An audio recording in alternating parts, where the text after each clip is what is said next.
Break the board sports. It's your boy RJ Cash Cole. Click that like, hit subscribe. MLB here on the diamond, ready to go for Sunday. Click that like, hit subscribe. If you'd like to become a member and get plays, entry level capper here on YouTube. One play a day, make money, 2 or more plays per day. Again, go to breaktheboardsports.com if you want every play in every sport. Now, let's hop into the slate here on a Sunday. Miami Marlins at the Tampa Bay Rays. Now, the Marlins crushed the Rays on Saturday. Now, the Rays laying at R62, plus 134 the comeback on the Marlins.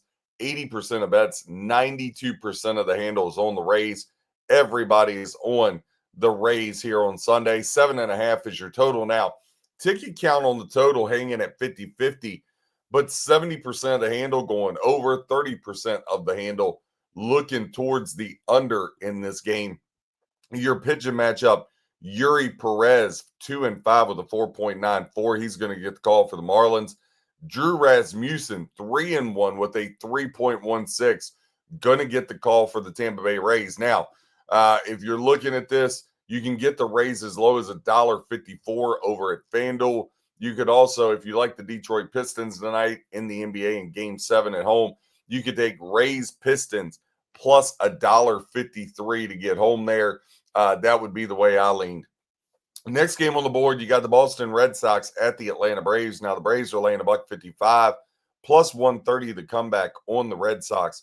Again, this one is really lopsided. The Braves getting 83% of the bets, 88% of the handle going their way, as to where 17% of bets, 12% of the handle going to the Boston Red Sox. 8.5 is the total.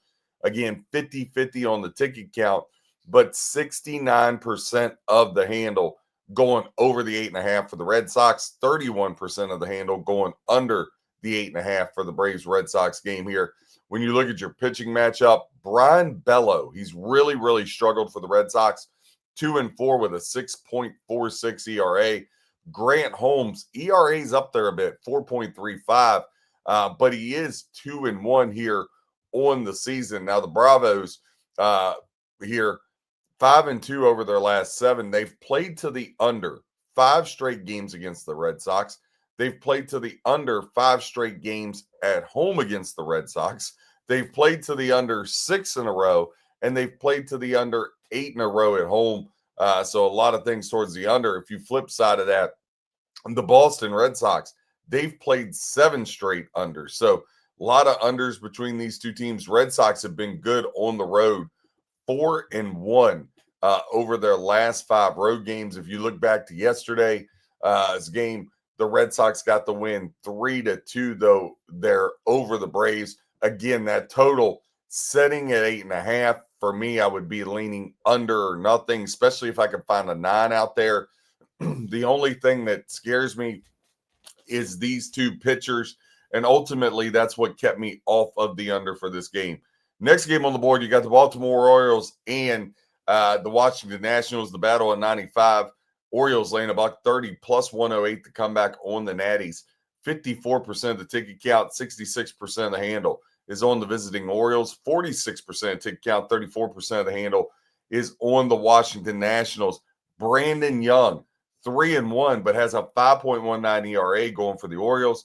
Nationals, Mike Mikolas, 1-3 with a 7 ERA. He's been absolute dumpster fire and has really struggled since coming over from the St. Louis Cardinals. Now, when you look at yesterday, the Nationals 13-3, they continue to pound the baseball. They've beaten the Orioles 5 straight, 9 of the last 10.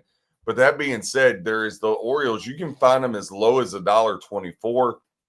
For me, I would lean over Orioles or nothing in this one. Next game on the board, you got the Philadelphia Phillies at the Pittsburgh Pirates. Now, the Pirates laying $1.44 plus 120. Your comeback on the Phillies. 61% of the bets, 58% of the handle, laying it with the Pirates. 39% ticket count, 42% of the handle, taking the plus money with the Phillies. Not very often you get the Phillies at plus money. 7 is where the total sets, 59% of the bets, 89% of the handle going under the 7. 41% ticket count, 11% of the handle going to the over 7 here in this one. Now, your pitching matchup for today, for this game, Going to be looking at Zach Wheeler, my guy, 2-0 with a 2.55. And I know it's Paul Skeens Day, 6-2 with a 2.16. But Wheeler's been really, really good as well. And again, you guys know me. I've rode Wheeler for years. 6-3 the last 9 games against the Pirates are the Phillies. 6-1 their last 7 overall. Phillies 10-2 versus the National League. They've played to the under 5 of their last 6, as to where the Pirates have played to the over 5 of their last 7. Pirates just 2-4 their last 6 games. But in the role of the favorite, the Pirates 6-2 their last 8 when they're in the role of the favorite. So they really cherished the role of the favorite. Now, don't look now, but the Phillies just a game behind the Pirates after that horrid start. Phillies have won the first 2 games of this series 17-9. They've just absolutely been hitting the crap out of the baseball. Don Mattingly in the interim manager role has been absolutely phenomenal. Now, last year, Wheeler faced the Pirates one time. He went 6 innings, gave up 3 hits, did not allow a run. Now, Paul Skeens, in his last 5 starts, we said he has the 2.16 ERA, but in his last 5, he's got a .84 ERA. He's been incredible. He's had at least 7 strikeouts in all of his last 4 starts. In 2 starts last year against the Phillies, 15 2/3, gave up 1 run. Again, speaks for himself with what he can do. When I look at this game, just because of the value, I lean Phillies, but hard to step in front of Paul Skeens when he's only laying $1.44. For me, just a no play, but if I played it, I would have went with Zach Wheeler here. Cincinnati Reds at the Cleveland Guardians. Now, the Guardians laying $1.70 plus 140 on the Reds in the Battle of Ohio. 73% of the bet, 64% of the handle going towards the Guardians. Pitching matchup favors the Guardians. Gavin Williams, 5-3 with a 3.74. Brady Singer for the Reds, ex-Royal. He's seen his fair share of the Indians in his day. 2-3 with a 5.79 ERA for him. Now, when you look over at the pitching matchup here, kind of what they did. Now, yesterday, the Guardians won 7-4. Game 1, the Reds won 7-6. Singer last year gave up 3 runs in his only start to the Guardians. Gavin Williams, he has never pitched here against the Cincinnati Reds, so this will be his first go-around with this. For me, again, just ended up being a stay away. I think the line's too high. Obviously, the pitching matchup, that favors the Guardians, but you can't go laying that big of a price. New York Yankees and the New York Mets. We gave it out the Mets yesterday at plus money, despite that going 2-3 yesterday.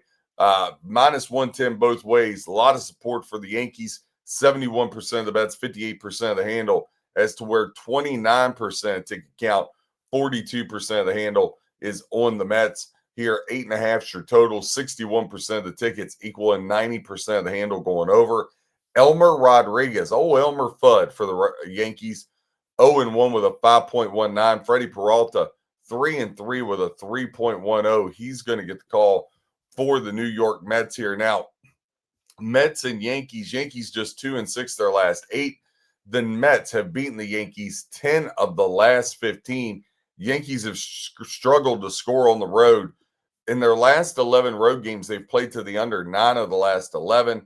The Mets 4-1 their last 5, 5-1 their last 6 against the American League. They've also played to the under 13 of their last 20. But when they're at home, the Mets have actually went over the total 5 of their last 7. For me, I didn't get to the window in this game, but it would be Mets or nothing. RJ Cash Cole, Break the Board Sports, giving you stats, trends, information to help you with your handicap. Whether you fade or follow, hope you win your bets. God bless and happy handicap.